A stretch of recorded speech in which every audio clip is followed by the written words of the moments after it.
Boa tarde a todos. Eu sou a Andréia Teixeira, pesquisadora da Fundação Oswaldo Cruz, de Belo Horizonte, Fiocruz, Minas, e farei a apresentação do palestrante de hoje da série de webinars promovida pela Sociedade Brasileira de Imunologia, SBI, em parceria com a empresa BD Biosciences.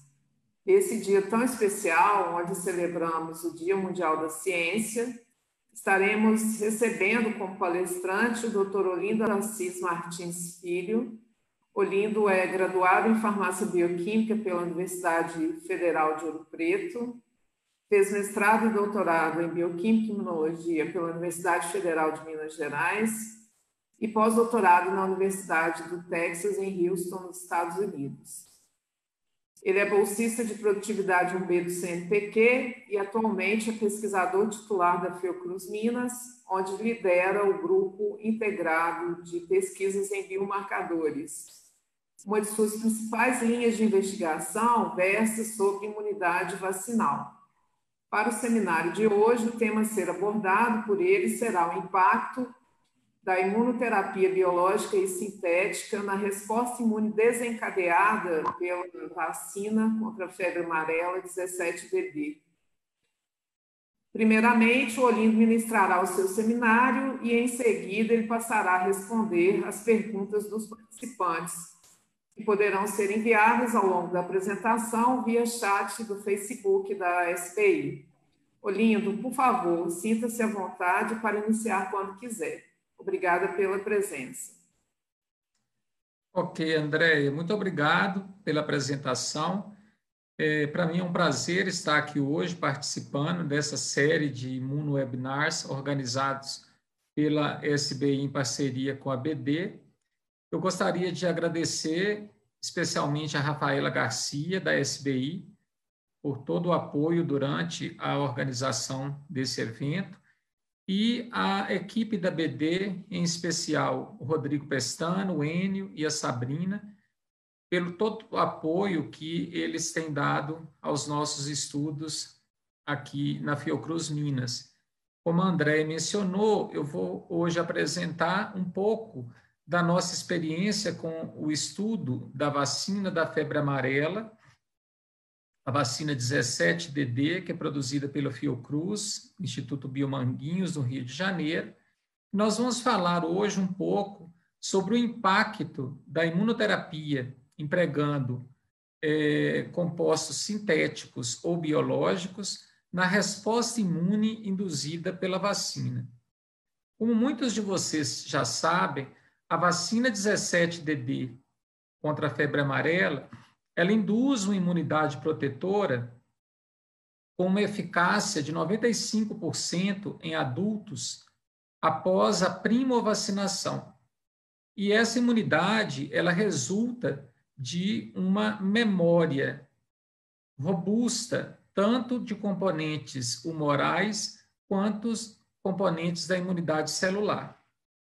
Entretanto, embora a gente tenha essa eficácia vacinal elevada, estudos prévios de nosso grupo e de outros grupos em outros países têm demonstrado que em adultos a vacina 17DD e a vacina 17D para a febre amarela, ela desencadeia uma memória imunológica que decai ao longo do tempo pós-primovacinação, alcançando valores críticos onde nós encontramos apenas 70% dos indivíduos primovacinados apresentando indicadores de proteção após 10 anos da primovacinação. E esses dados, então, sugerem que doses de reforço elas podem ser necessárias para garantir uma imunidade de longa duração.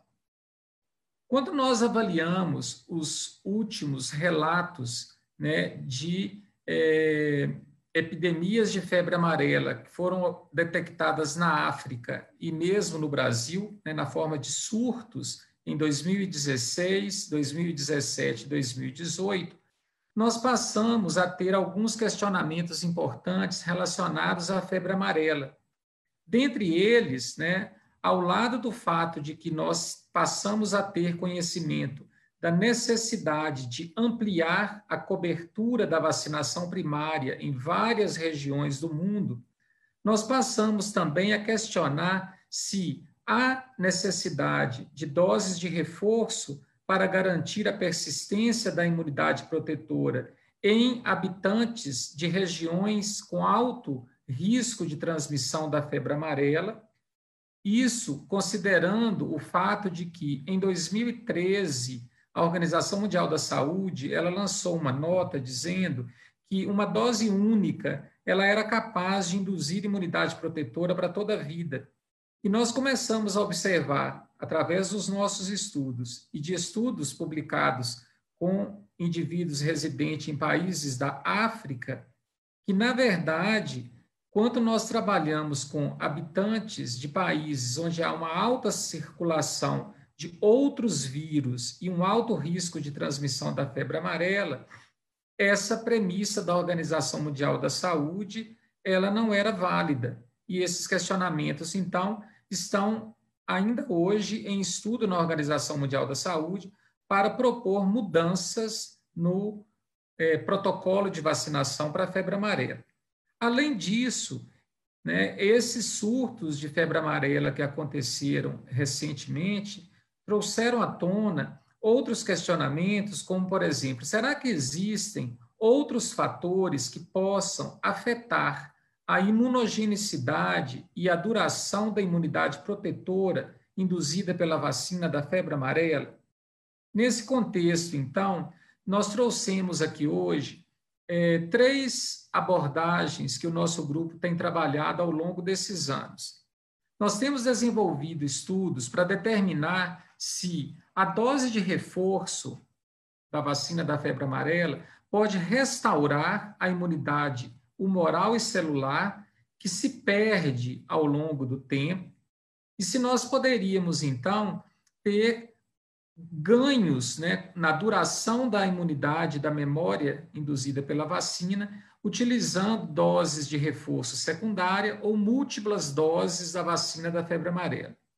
Além disso, considerando o uso crescente de imunoterapias sintéticas ou biológicas, principalmente no tratamento de pacientes com doenças autoimunes, nós lançamos, então, esse questionamento de verificar se a utilização de imunoterapia poderia impactar na duração da imunidade celular e humoral induzida pela vacina da febre amarela em indivíduos que foram previamente imunizados. Esses indivíduos tiveram, então, um diagnóstico de doenças autoimunes, entraram com um protocolo de tratamento de imunoterapia e nós ficamos, então, com essa dúvida. Será que a imunoterapia ela poderia impactar essa memória pré-existente induzida pela vacina da febre amarela? E, além disso, nós nos propusemos recentemente investigar se esquemas de imunoterapia antes da vacinação da febre amarela poderiam impactar na imunogenicidade da vacina desses indivíduos com doenças autoimunes, mesmo após o período recomendado de remoção da medicação, que nós chamamos de washout, que é recomendado pela Sociedade Brasileira de Reumatologia para a utilização da vacina da febre amarela nesses indivíduos. Eu vou apresentar, então, esses três objetivos. O primeiro deles é o impacto da vacinação de reforço na duração da memória imunológica em indivíduos que receberam a vacina 17DD, trabalhando em dois cenários. O cenário de vacinação primária, que vai ser o nosso grupo referência, e o cenário de indivíduos que receberam 2 doses da vacina.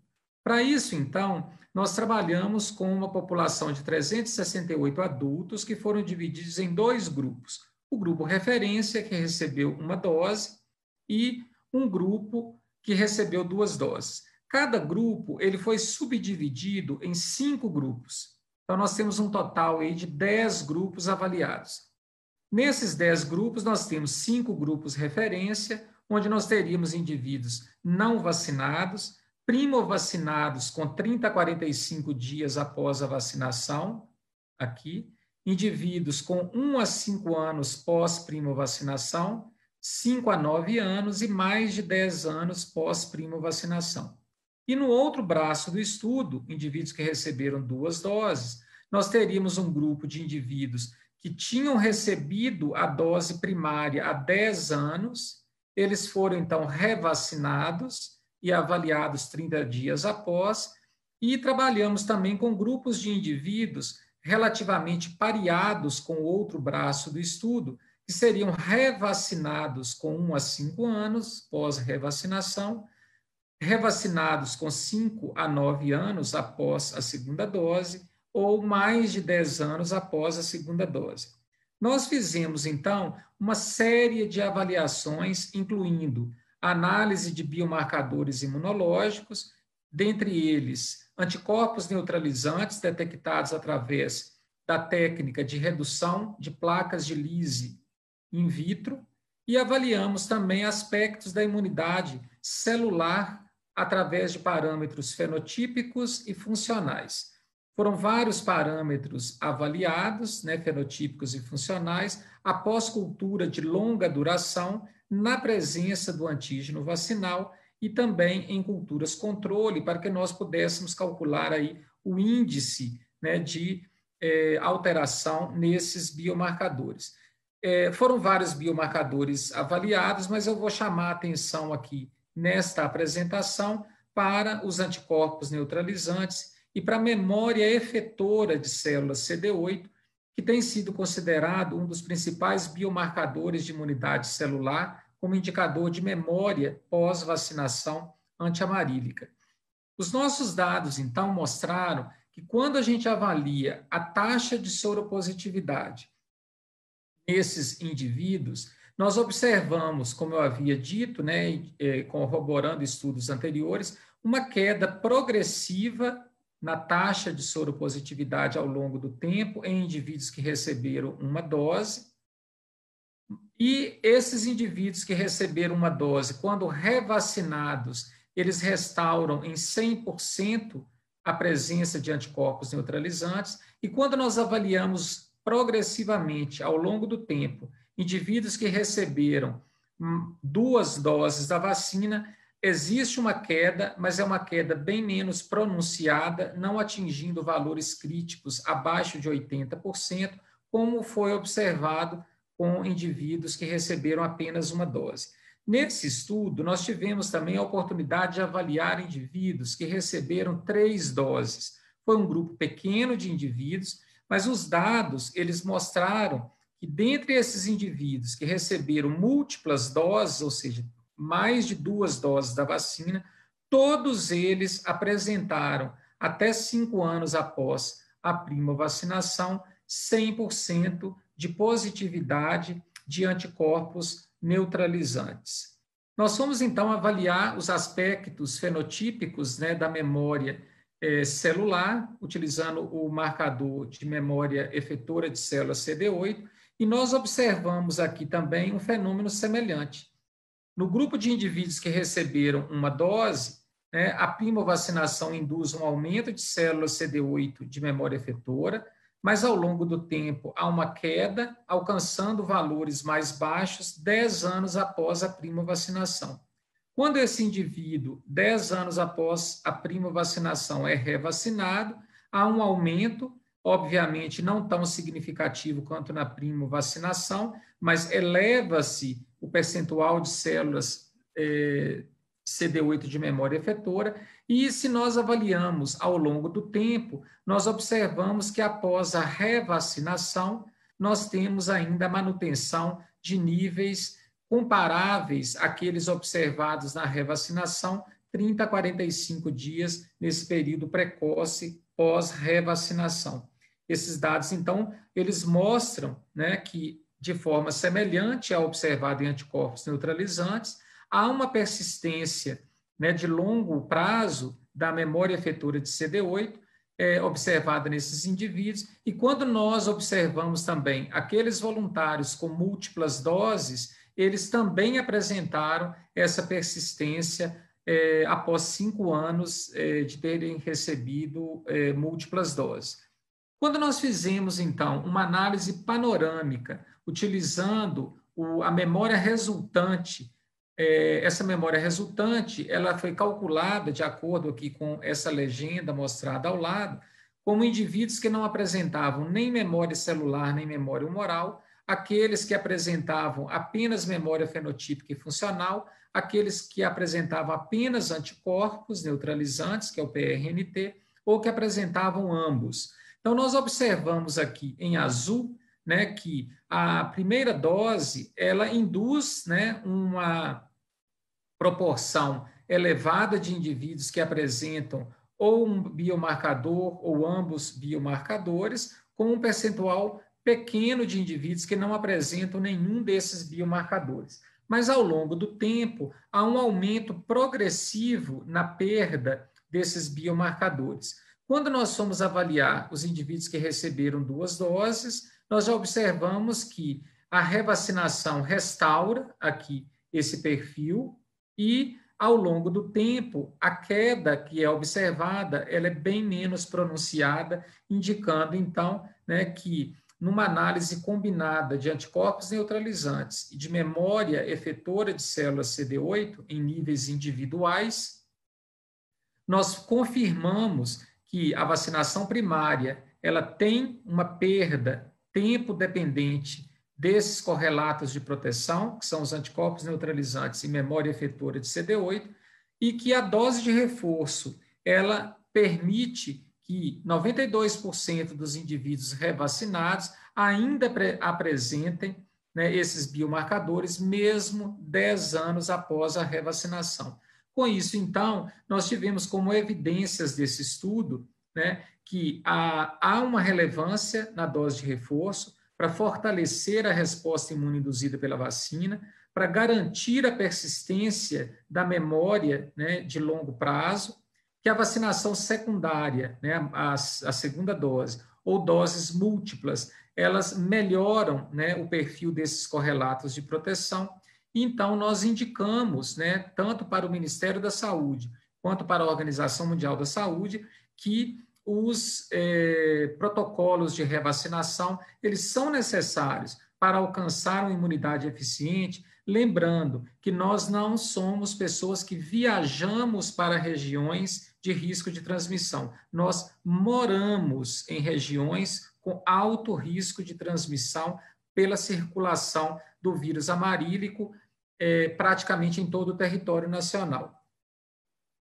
Esse trabalho ele foi publicado no ano passado e realmente ele contribuiu para induzir na Organização Mundial da Saúde discussões que foram iniciadas esse ano. A gente teria uma reunião no mês de maio, mas com a questão da pandemia nós passamos a fazer essas reuniões online, né, com experts de todo o mundo, apresentando os nossos dados, não apenas em adultos, mas também em crianças. Eu não vou mencionar aqui os dados em crianças, mas eles mostram também que crianças têm uma perda progressiva da imunidade após a vacinação primária, inclusive de forma mais precoce.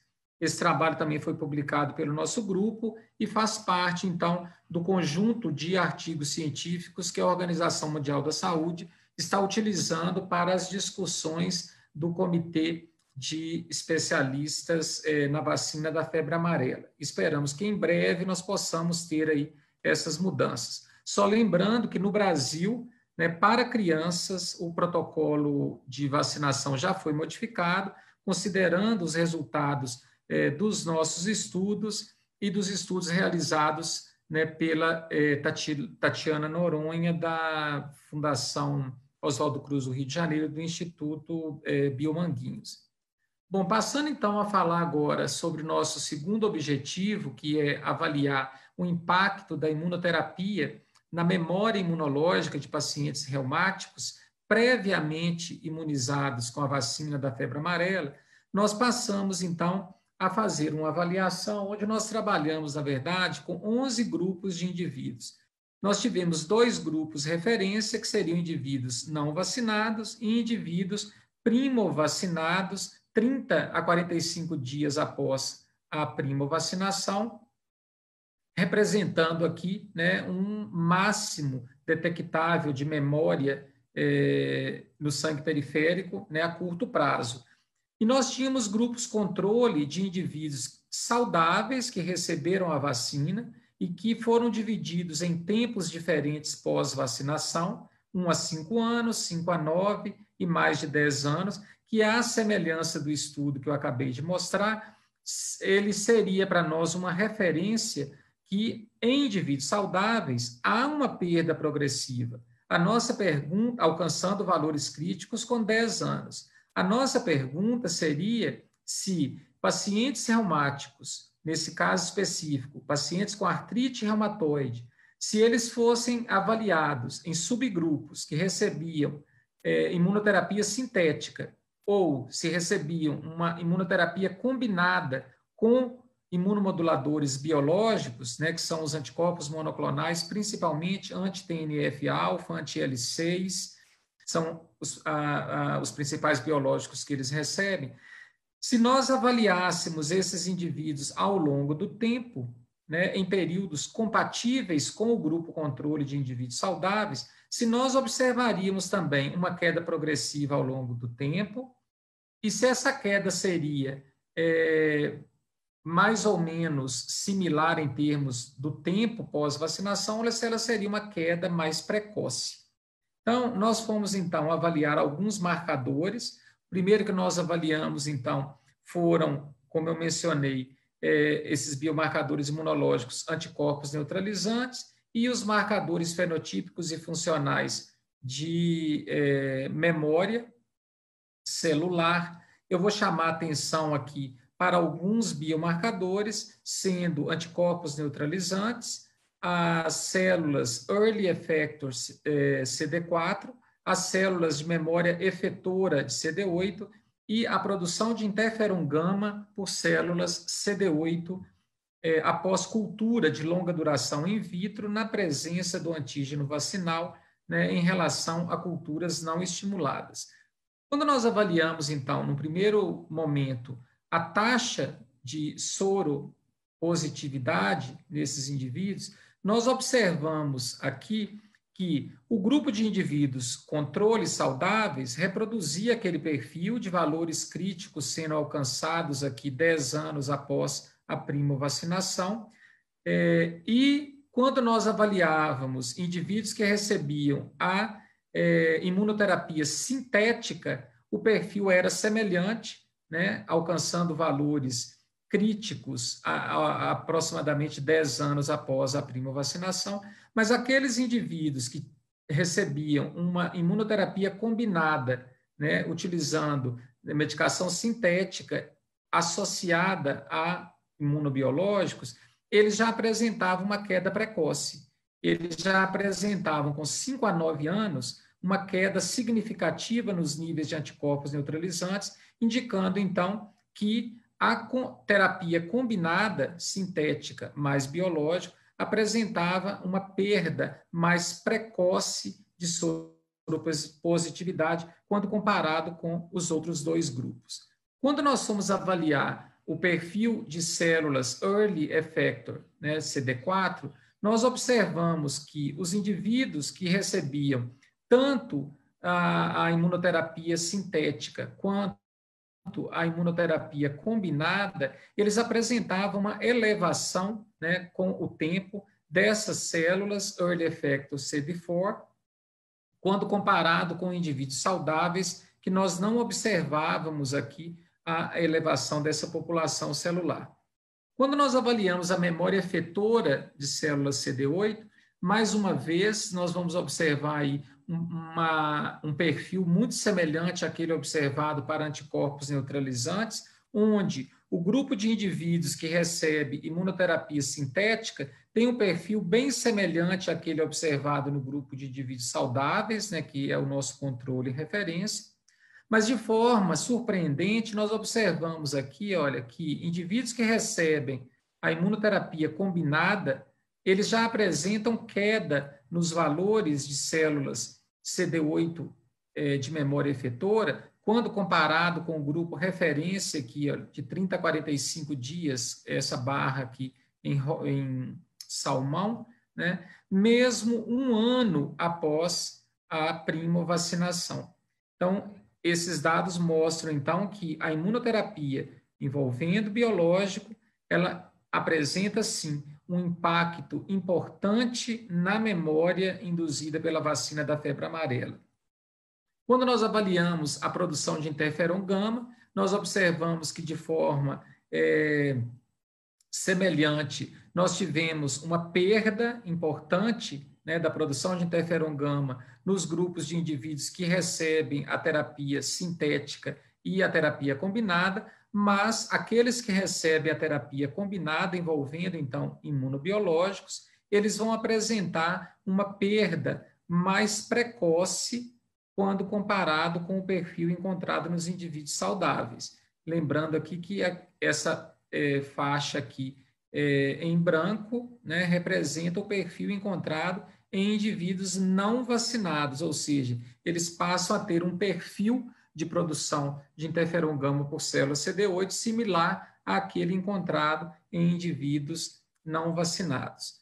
Esses dados, então, em conjunto, eles nos trouxeram algumas evidências, né, de que a terapia sintética ela não afeta de forma tão impactante a duração da imunidade induzida pela vacina 17DD em comparação com indivíduos controles saudáveis, uma vez que ambos apresentam uma perda significativa ao longo do tempo, né, com valores críticos sendo observados aí 10 anos após a primovacinação. Isso nos mostra que esses indivíduos também se tornam vulneráveis 10 anos após a primovacinação e que doses de reforço deveriam, sim, ser recomendadas para pacientes com doenças autoimunes em uso de medicação imunomoduladora sintética.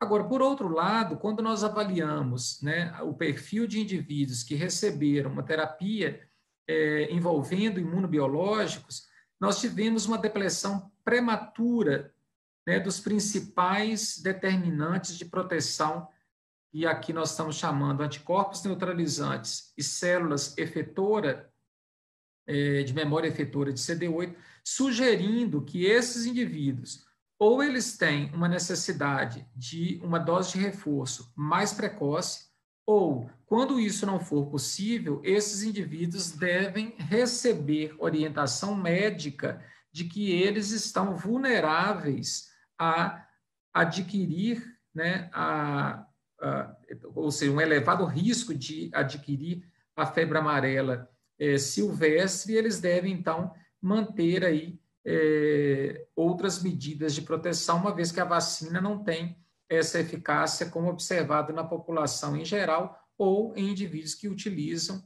a terapia sintética. Esse artigo ele foi publicado também em 2019, né, e quem tiver interesse em fazer uma leitura mais criteriosa dos dados, ele encontra-se disponível. Eu gostaria, então, agora de passar a falar um pouquinho sobre novas fronteiras que nós temos trabalhado dentro dessa linha de imunoterapia,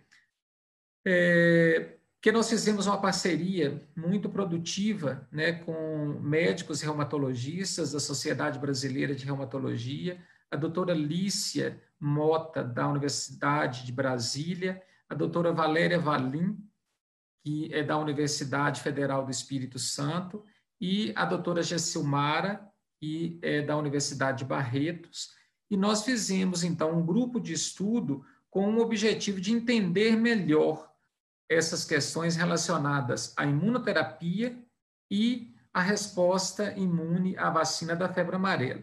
O primeiro estudo que nós fizemos, que ainda está, né, como dados preliminares, nós queríamos entender se havia mesmo a necessidade de fazer o washout prévio à vacinação da febre amarela.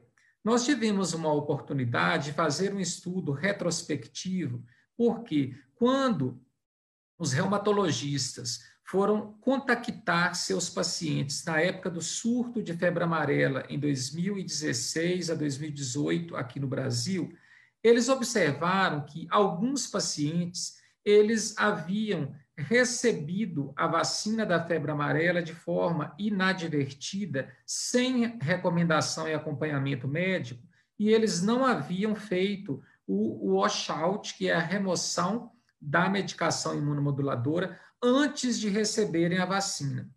E, obviamente, durante o período do surto, vários pacientes, eles seguiram o protocolo recomendado pela Sociedade Brasileira de Reumatologia e receberam a vacinação planejada com a remoção prévia da imunoterapia.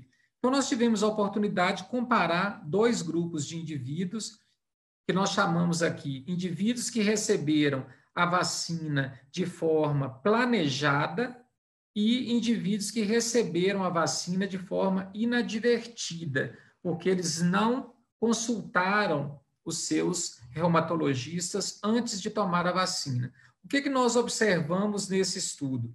Quando nós avaliamos os níveis de anticorpos neutralizantes, 28 dias depois do paciente ter recebido a vacina, nós observamos que aqueles pacientes que receberam a vacina de forma inadvertida, ou seja, sem fazer o washout recomendado, eles apresentavam níveis de anticorpos neutralizantes e taxa de soropositividade menor quando comparado àqueles indivíduos que receberam a vacinação de forma advertida, ou seja, planejada, com um washout prévio, né, e sob supervisão médica. Então, esses dados, eles mostram claramente a importância do washout para a vacinação para a febre amarela em indivíduos que fazem uso de medicação imunomoduladora. Tá? Um outro trabalho que nós vamos realizar agora esse ano, né, que nós estamos finalizando as análises, nós fomos, na verdade, perguntar o seguinte: tudo bem, e aqueles indivíduos que fazem o washout?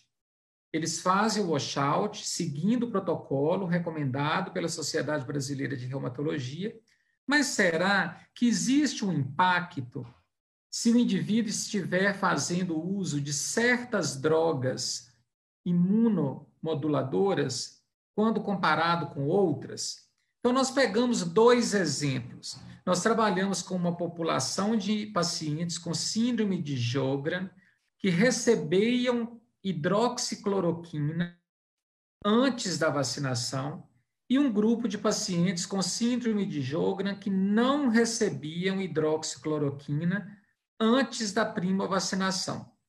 Todos os dois grupos, eles seguiram rigorosamente as recomendações de washout pelo período indicado pré-vacinação da febre amarela. E nós fomos, então, avaliar os títulos de anticorpos neutralizantes nesses indivíduos e também fomos avaliar a taxa de soropositividade. Os nossos dados mostraram o seguinte, que quando nós avaliamos tanto os níveis de anticorpos neutralizantes quanto a taxa de soropositividade em indivíduos com síndrome de Sjögren, recebendo hidroxicloroquina antes da vacina, mesmo fazendo o washout, eles apresentavam níveis menores, chegando a uma taxa de soropositividade crítica após a vacina de 69%. Isso nos mostrou, então, que pacientes com síndrome de Sjögren que não recebem cloroquina, se seguirem o protocolo recomendado pela Sociedade Brasileira de Reumatologia, alcançam taxas de soropositividade similares àquelas observadas em indivíduos saudáveis. Mas, se eles fazem uso de hidroxicloroquina, eles deveriam talvez aguardar um período maior do que aquele recomendado pela sociedade no protocolo atual. Nós vamos fazer, então, uma pergunta subsequente, que é, na verdade, aqui o último bloco de dados que eu vou apresentar, que nós queríamos entender se o uso de medicação imunobiológica ou sintética, mesmo fazendo washout, tem diferença na resposta da vacina de febre amarela? Então, nós pegamos aqui um grupo de pacientes com espondiloartrite e nós trabalhamos com um grupo de pacientes que recebia medicação sintética e um grupo de pacientes que recebia imunobiológico. E nós fomos avaliar, mesmo após o washout, recomendado pela Sociedade Brasileira de Reumatologia, como que estava o perfil de anticorpos neutralizantes nesses indivíduos com espondiloartrite. Nossos dados mostraram que tanto os indivíduos que recebiam imunomodulação não biológica quanto biológica tinham títulos de anticorpos menores do que aqueles observados no grupo controle.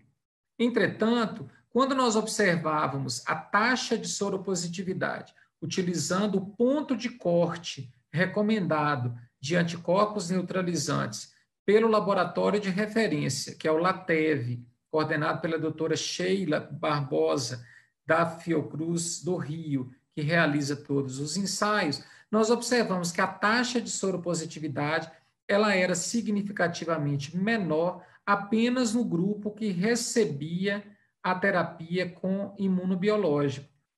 Nós tínhamos valores extremamente baixos, 64% de soroconversão pós-primovacinação, nesses pacientes com espondiloartrite que recebiam medicação biológica, uma imunomodulação com anticorpos monoclonais antes da vacina, mesmo esses pacientes tendo recebido a recomendação e seguido o washout recomendado pela Sociedade Brasileira de Reumatologia. Em conjunto, então, como um resumo geral dos nossos dados apresentados aqui hoje, nós podemos dizer que os nossos resultados, eles subsidiam que mudanças devem ser implementadas no calendário de vacinação e no protocolo de vacinação para a febre amarela, reforçando a relevância da dose de reforço para garantir a imunidade protetora para a febre amarela em indivíduos que residem em áreas com alto risco de transmissão da febre amarela. Isso é uma recomendação que nós gostaríamos que a Organização Mundial da Saúde seguisse para os países da América Latina e África. Se eles mantiverem essa recomendação de dose única, ela poderia ser, talvez, recomendada para indivíduos que não estão expostos com essa vulnerabilidade tão elevada como aqueles que residem em áreas endêmicas. Em especial, nós gostaríamos de chamar a atenção para o fato de que pacientes que estão em uso de terapia imunomoduladora e que forem receber a vacinação planejada para a febre amarela, eles devem receber uma vacinação com recomendação médica, e esses indivíduos eles devem suspender a utilização da medicação, e nós estamos lançando aí novas informações indicando que talvez nós tenhamos que alterar o período de pausa dessa medicação para que nós tenhamos uma reconstituição imunológica prévia para que o indivíduo possa, então, receber essa dose planejada da vacina de febre amarela. Sem dúvida, a vacina mostrou benefícios para os indivíduos, mesmo em uso de medicação imunomoduladora, mas vocês puderam observar ao longo do detalhamento dos dados que algumas particularidades existem. Nós devemos, então, vacinar sim, porque trouxe um ganho da imunidade protetora nesses indivíduos que tinham anteriormente uma contraindicação da utilização da vacina da febre amarela por serem indivíduos imunomodulados. Então, os nossos dados mostram que a vacinação planejada, ela não trouxe nenhum risco, né? Eu não mostrei os dados aqui, mas nós não tivemos nenhum evento adverso nessa população de indivíduos vacinados, mesmo com doenças autoimunes, mas nós observamos que algumas particularidades existem relacionadas ao uso de algumas drogas, como a hidroxicloroquina, ou no uso de medicação biológica. Eu gostaria, então, de agradecer toda a nossa equipe de trabalho da Fiocruz Minas, da UNB, da UFES, do Instituto Evandro Chagas, né, que é o nosso consultor, doutor Pedro Vasconcelos, da Unifal, da Universidade de Barretos, né, a doutora Gessilmara, toda a equipe de Biomanguinhos, aqui em memória, o doutor Reinaldo Menezes Martins, que foi o nosso mentor aí durante muitos anos e que nos deixou, né, há algum tempo, e que eu gostaria de fazer aqui uma homenagem a ele. A nossa parceria com a Secretaria Estadual de Minas Gerais, que sempre tem feito, né, uma parceria bastante produtiva, e, sem dúvida, a todo o apoio que nós temos recebido do Programa Nacional de Imunizações do Ministério da Saúde, através da Carla Domingues, que foi a coordenadora anterior do Programa Nacional de Imunizações, e a coordenadora atual, a Franciele Fantinato, por todo o apoio que vem sendo dado ao nosso grupo nos estudos da vacina da febre amarela, e ao Alessandro Romano, por todo o apoio e estímulo dado aos estudos que nós temos realizados em parceria com a coordenação geral do Programa Nacional de Imunizações. Eu gostaria de agradecer também às agências financiadoras desses estudos e agradecer mais uma vez à SBI, né, a nossa Sociedade Brasileira de Imunologia, né, pela oportunidade, e a BD por todo o apoio que tem dado ao nosso grupo ao longo de todos esses anos. Queria deixar aqui o meu contato e estamos à disposição, né, para questionamentos e sugestões e críticas aí ao nosso trabalho. Uma boa tarde a todos.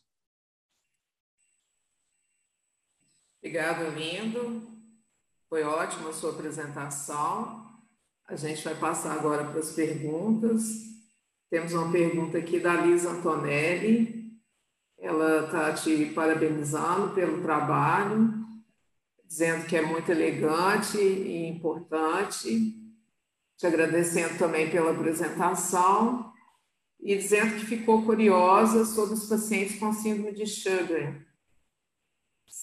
Ela questiona se existe algum dado do grupo que indica se os pacientes podem se tornar protegidos, né, ou positivarem para o PRNT, se doses de reforço forem utilizadas. Eu queria agradecer, Liz, pela pergunta. Nós não fizemos nenhuma avaliação de dose de reforço nessa população. Acho que seria relevante, sim, essa abordagem, mas um dado interessante, Liz, que nós encontramos, que eu não tive oportunidade de mostrar aqui, mas que ficou muito evidente para a gente, que a gente quis perguntar, né? Por que esses indivíduos com síndrome de Sjögren, eles, na verdade, eles apresentavam uma resposta diferente, né? Menor, né? Quando eles estavam recebendo medicação biológica. E nós fomos avaliar, então, primeiro, se eles tinham uma viremia diferente pós-vacinação. Não, não tem. A viremia tem o mesmo curso, com um pico de viremia entre o 5º e o 6º dia pós-prima vacinação. Agora, uma coisa que nos chamou a atenção, na verdade, foi um fato curioso. Esses pacientes que recebiam medicação biológica, quando nós avaliávamos esses indivíduos no baseline, o perfil dele pré-vacinação, eles eram muito mais inflamados do que aqueles que não usavam medicação biológica. E conversando com a doutora Valéria, né, que é a responsável pelo recrutamento dos pacientes, ela me chamou a atenção e disse que esse efeito, que é chamado de efeito rebote, ele existe mesmo. Quando você tira a medicação biológica, o sistema imune ele tem como, vamos dizer assim, um mecanismo natural hiperinflamar na retirada da medicação biológica. Então, eu acho que o que poderia estar contribuindo nesses indivíduos para essa menor soroconversão seria esse perfil mais inflamado do efeito rebote da retirada da medicação imunobiológica. Se eu tivesse, então, que recomendar para eles uma revacinação, né, como é recomendado, por exemplo, para a falha vacinal primária em crianças, no caso de criança, é recomendado a criança alcançar uma idade maior, e no caso desses pacientes, eu recomendaria eles ficarem um período maior de washout, para que esse efeito rebote da hiperinflamação ele passasse. Porque nós observamos também, no caso da hidroxicloroquina, foi a mesma coisa, quando teve a retirada da hidroxicloroquina, os indivíduos ficaram hiperinflamados. Teve esse efeito rebote que não foi observado nos outros grupos de indivíduos que recebiam outra medicação. Então, aí, assim, respondendo a sua pergunta, eu recomendaria uma dose de reforço, sim, mas ela teria que ser planejada e ela teria, talvez, que ser realizada com um período de washout maior. Isso tudo, obviamente, a gente tem que ter em mente que é uma decisão conjunta, individual, do médico com o paciente.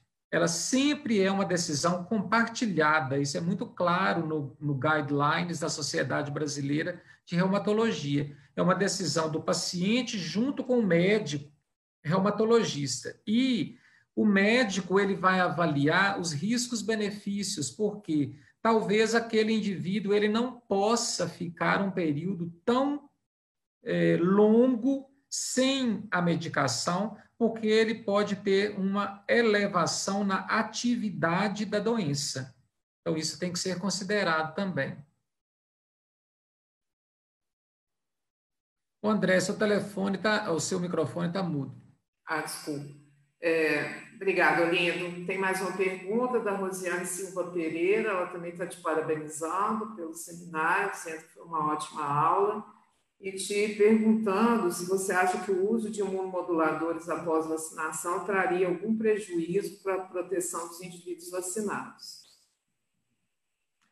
Então, na verdade, Rosiane, o que a gente mostrou é que, naquele estudo, né, com pacientes com artrite reumatoide, nós só trabalhamos com artrite reumatoide até hoje, indivíduos que receberam a vacina e que depois da vacina começaram a receber medicação imunomoduladora.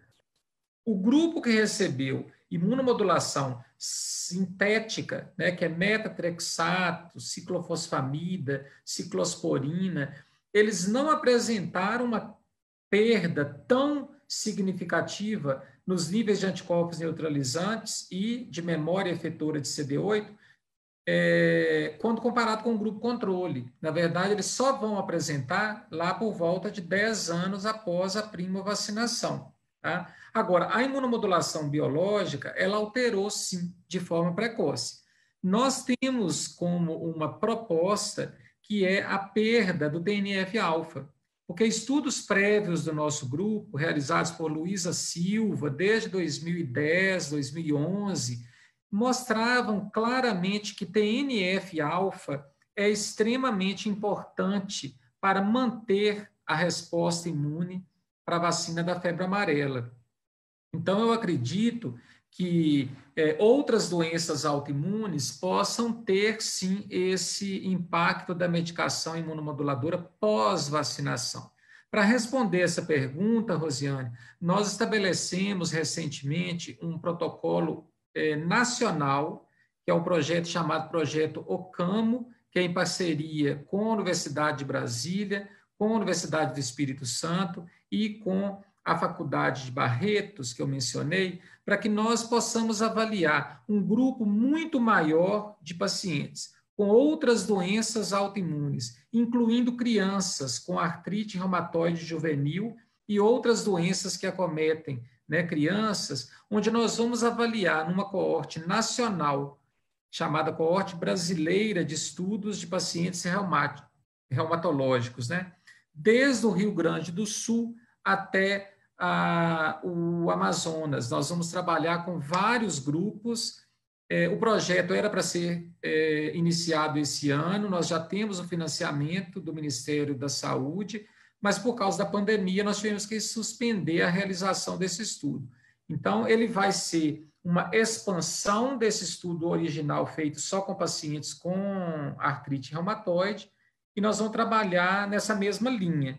Pacientes que receberam a vacina e que são agora pacientes em uso de imunomodulação, tempos diferentes pós-vacinação, mas vamos incluir outras doenças e vamos incluir também crianças. Obrigada, Lindo. Agora eu vou te fazer uma pergunta. Eu achei muito interessante os dados, né, com tratamento ou não, manutenção do tratamento com hidroxicloroquina. Você chegou a avaliar a imunidade celular? Teria impacto também, por exemplo, em células CD8 de memória afetora? André, na verdade, não, porque esse estudo que foi realizado em parceria com a doutora Valéria Valim, nós não tínhamos, na época, uma logística de transporte de amostra para que a gente pudesse fazer uma avaliação da imunidade celular, sabe?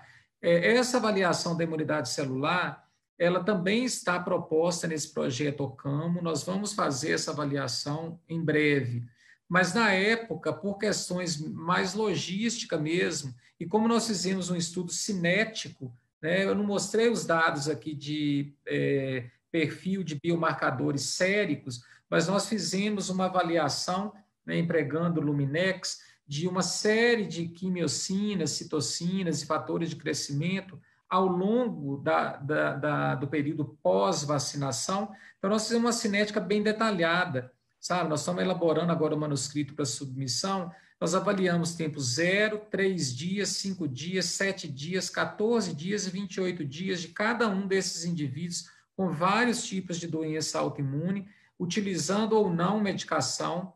Então, esse perfil, não de células de memória, mas de biomarcadores solúveis, a gente vai apresentar em publicações que vão ser submetidas agora em breve. Mas a imunidade celular, né, de fenótipo, de memória, nós não avaliamos. Tá certo, obrigada. Uma outra questão que eu acho que seria importante, né, pensar, e você comentando aí sobre a questão do indivíduo, né, que mantém a terapia com biológico, ter um perfil mais inflamado, pré-vacinação, né? Você acha que isso poderia determinar também um repertório de anticorpos neutralizantes diferente? E isso está associado. Evidentemente que os dados estão mostrando, né, que tem uma diminuição dos títulos de anticorpos, mas será que isso teria impacto também do ponto de vista de repertório? E aí então, talvez a imunidade celular pudesse contribuir até mesmo relacionado com célula folicular, alguma coisa assim? Sim, então, nós pensamos nisso, empregando, né, a proposta que nós estamos trabalhando de avaliação de repertório de imunoglobulinas, empregando, né, a metodologia Pepperprint com, né, um scanner aí de mais de 726 peptídeos do vírus amarílico. Nós fizemos já esse estudo para indivíduos saudáveis, né, que receberam a dose padrão da vacina da febre amarela. E nós temos as amostras, já temos já todo os reagentes, né, para a realização desses ensaios. Tivemos que fazer essa readequação pelo plano de contingência da Fiocruz, reduzindo aí as atividades no laboratório, mas nós temos interesse, sim, de avaliar essa questão do repertório nesses indivíduos, ainda mais porque algumas doenças autoimunes, elas apresentam, por um lado, uma disfunção de imunidade celular, outros já vai ter uma disfunção de imunidade humoral muito bem caracterizada, sabe? Agora, um ponto interessante, André, que eu não tive condição de mostrar aqui, porque ia ficar muito longo, mas quando a gente avaliou a cinética de mediadores inflamatórios, eu achei muito interessante, sabe? Nós tivemos uma publicação feita por Camp e Azevedo em 2014, avaliando a cinética da produção de biomarcadores séricos em indivíduos que receberam doses diferentes da vacina, a dose padrão e 5 outras doses menores, até 900 avos da vacina. Inclusive, esse estudo foi o estudo empregado pela Organização Mundial da Saúde para recomendar a dose fracionada, né? Que nossos dados mostraram naquela época que dose até 1/10 da dose padrão era capaz de induzir um perfil idêntico de anticorpo neutralizante, de viremia e a cinética de mediadores séricos nesses indivíduos. Naquela época, ficou muito claro para a gente que existe um perfil interessante, que é o seguinte: nós temos sincronizado com a viremia um pico de produção de interferon gama. E nós temos, ao mesmo tempo, uma queda de L10 no pico da viremia. Então, nós estabelecemos esse padrão que essa sincronia na produção de interferon gama com queda de L10 e aumento da viremia vacinal era um fator que poderia ser uma premissa para a soroconversão ideal.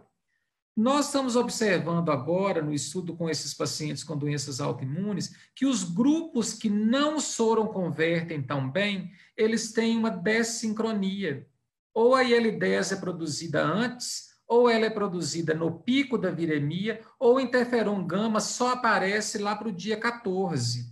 Então, nós estamos defendendo nesse artigo que a gente está submetendo que talvez essa dessincronia no perfil de IL-10, interferon e viremia possa ter uma relação com a taxa de soroconversão menor. E, obviamente, o perfil pró-inflamatório pré-vacinal é, sim, sem dúvida para mim, um indicador de menor resposta à vacina da febre amarela. Vacinar indivíduos com um perfil pró-inflamatório exacerbado seria vamos dizer assim, um fator que vai predispor uma menor soroconversão pós-vacinal. É bem interessante essa questão, né? E o grupo certamente vai contribuir para responder, né, a essas dúvidas aí a partir dos resultados que vocês obtiveram. A gente vai encerrar por aqui e eu queria te passar a palavra para suas considerações finais, antecipadamente agradecendo pelo seminário. Obrigada. Olha, eu gostaria mais uma vez de agradecer à Sociedade Brasileira de Imunologia. É uma honra para mim estar aqui representando, né, os imunologistas do nosso país, né, e os estudos que nós temos desenvolvido. Eu queria agradecer a Rafaela por todo o apoio, pedir desculpas, né, pela minha ausência nesses últimos tempos, né, mas eu acho que tudo acabou correndo super bem. Então, desculpa, Rafaela, mas obrigado pela sua paciência, né, e toda o apoio na organização. E, sem dúvida, agradecer, André, a BD, por todo o apoio que vem sendo dado ao nosso grupo. Nós temos trabalhado de forma muito próxima com a BD, no estabelecimento de painéis. Eles têm tido assim uma dedicação muito grande, né? O Rodrigo, o Enio, a Sabrina, né? Que agora é a nossa representante mais próxima aqui em Belo Horizonte, sempre fazendo reuniões, né? Por demanda espontânea da própria BD, para entender quais são os nossos problemas, quais são os questionamentos que nós temos. Temos uma plataforma de citometria de fluxo aqui na Fiocruz Minas, com um grande número de equipamentos da BD, e sempre temos todo o apoio recebido deles, e estamos realmente bem satisfeitos né, a realização dos nossos estudos. Então é isso, agradecer a presença de todos e as pessoas que tiverem algum questionamento né, não teve a oportunidade de fazer agora, quiser enviar para o meu e-mail, né, que foi divulgado aí na apresentação, eu estarei à disposição. Tá certo, Lindo, obrigada. A gente está encerrando o webinário, mais uma vez agradecendo a SBI e a BD pela oportunidade. Também agradecemos a presença e participação de todos e até uma próxima oportunidade.